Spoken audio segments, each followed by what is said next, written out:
ప్రపంచ మానవులారా, ప్రతి దేహము పుట్టేటప్పుడు తన తల్లి గర్భంలో చిన్న అణువు, తర్వాత కోడిగుడ్డంతా అవుతుంది. తర్వాత లోపల ఎముకలు, మాంసము, కళ్ళు, చెవులు, చర్మము, రక్తము ఎంతో ఏర్పడుతుంది. అంటే ఆ తల్లి గర్భంలో అంత శిశువు ఎవరు అలా పెంచారు? ఒక్కసారి ఆలోచించండి. ఆ చర్మం తల్లి పెట్టిందా, తండ్రి పెట్టాడా? ఊరికే సంసారంలో చిన్న వీర్య కణము అంత శిశువుగా ఎలా తయారైంది? ఓకే, బయటికి వచ్చింది. అప్పుడు ఉయ్యాల్లో పడుకొని చక్కగా ఆడుకున్నాము. గుర్తుందా? అది ఇప్పుడు మర్చిపోయాము. 10 ఏళ్ళో, 20 ఏళ్ళో, 30 ఏళ్ళో, 50 ఏళ్ళో, 90 ఏళ్ళో వచ్చేటప్పుడు. కానీ పుట్టిన నాటి నుంచి శిశువు బయటికి వచ్చేదాకా డబ్బు డబ్బు డబ్బు కదా. మరి ఈ దేహాన్ని పోషించటానికి రోజుకి 100 రూపాయలు ఖర్చు పెట్టేవాళ్ళు ఉన్నారు పేదలు. ధనవంతులు రోజుకి 1,00,000 రూపాయలు కూడా ఖర్చు పెట్టవచ్చు. ఇలా బతికున్నంత కాలము ఎన్ని లక్షలు కోట్లు ఖర్చు పెట్టినా ఈ దేహము ప్రాణం పోగానే పిడికెడు బూడిదగా మారిపోతుంది, లేదా మసి అంటాము. మరి పేదవాడి దేహము మసవుతుంది, ధనవంతుడి దేహము మసవుతుంది, కుబేరుని యొక్క శరీరము మసవుతుంది. ఆ మసి అయిన తర్వాత ఆ మసిని ఇలా కాఫీలో వేసుకొని బ్లూ ప్యాకెట్ కింద 2 రూపాయల కింద ఆ మసిని ఎవరైనా వాడతారా? అంటే ఈ దేహ పోషణకి 100 కోట్లు, 1000 కోట్లు, 1,00,000 కోట్లు సంపాదించి మసి అయిన తర్వాత 2 రూపాయల బ్లూ ప్యాకెట్ కింద కూడా అది వాడమంటే 2 రూపీస్ వాల్యూ కూడా చేయదు. దానికోసం ఎంత జీవితాన్ని తప్పించి తప్పించి తప్పించి కామ, క్రోధ, లోభ, మోహాలతో జీవితాన్ని గడుపుతూ ఎంత చేసినా అనిత్యమే, అశాశ్వతమే, టెంపరరీ బాడీ. లోపల ఎవరున్నారు? Soul, permanent soul. అంటే పర్మనెంట్ సోల్ టెంపరరీ బాడీలోకి వచ్చేసి కోరికలు కోరుతూ ఉంది. మరి గార్డెన్ నిధిలో డిజైర్లెస్ మైండ్ కదా.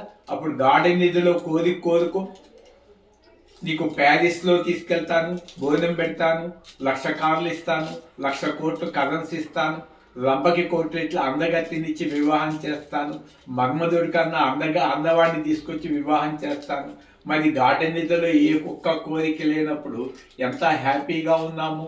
అదే బ్లిస్ఫుల్ స్టేట్. అది నేను పొందాను కనుక ఈ చరాచృష్టి సుఖభోగాలన్నీ నా ఇంద్రియములు కోరుకొనటలేదు. నా మనసు కూడా మెలకువలోనే ఆత్మానందం పొందుతున్నది. విశ్వామిత్రుడు కూడా తపస్సుకు కూర్చున్న తరువాత రంభ వచ్చి నాట్యం చేస్తుండేటప్పటికీ ఆ కళ్ళు చూసి ఆకర్షించి మళ్ళా వెళ్ళిపోయి ఆమెతో సంసారం చేసి బిడ్డని కన్నాడు. చూసారా? ఇంద్రియములతో ప్రపంచంతో డేంజర్ లేదు, ప్రపంచంలో సింహాలతో డేంజర్ లేదు, ప్రపంచంలో స్నేక్స్తో డేంజర్ లేదు, ప్రపంచంలో గన్స్తో డేంజర్ కాదు, ప్రపంచంలో బాంబుతో డేంజర్ కాదు. నా మనసుతోటే నేను డేంజర్ డేంజర్ డేంజర్ మైండ్. కాబట్టి ఈ యొక్క మనసుని శాంతిగా వాడుకోవటం అంటే డిజైర్లెస్ మైండ్. డిజైర్స్ ఉన్న మైండ్ అంటే కూడా అశాంతినిస్తుంది. కాబట్టి నా తల్లి చనిపోయింది, తండ్రి చనిపోయారు, ఆ దేహాల్ని మసి చేశాను.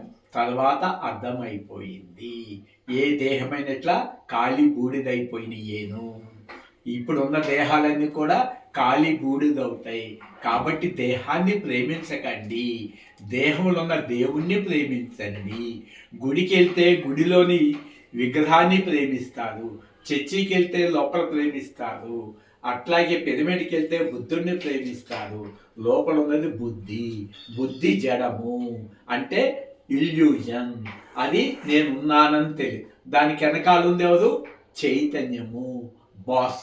అంటే లోపల ఉన్న ఆత్మ నేనైనప్పుడు ఈ పంచభూతాల జగత్తు నాకు లిమిటెడ్ అవుతుంది. అంటే లోపల ఉన్న సోలు 10 rupees value, this world is 5 rupees. కాబట్టి మెలకువలు అందరూ 5 రూపాయల ఆనందాన్నే పొందుతున్నారు. గాఢ నిద్రలో పొందుతుంది 10 రూపీస్. అంటే 10 రూపాయలు ఇచ్చి 5 రూపాయలు ఎవరైనా తెచ్చుకుంటారా? 10 రూపాయల ఆనందం ఉంచుకొని పరమాత్మ 5 రూపాయలు ఎవరైనా కోరుకుంటారా? చెప్పండి. ఒక్కసారి ఆలోచించండి.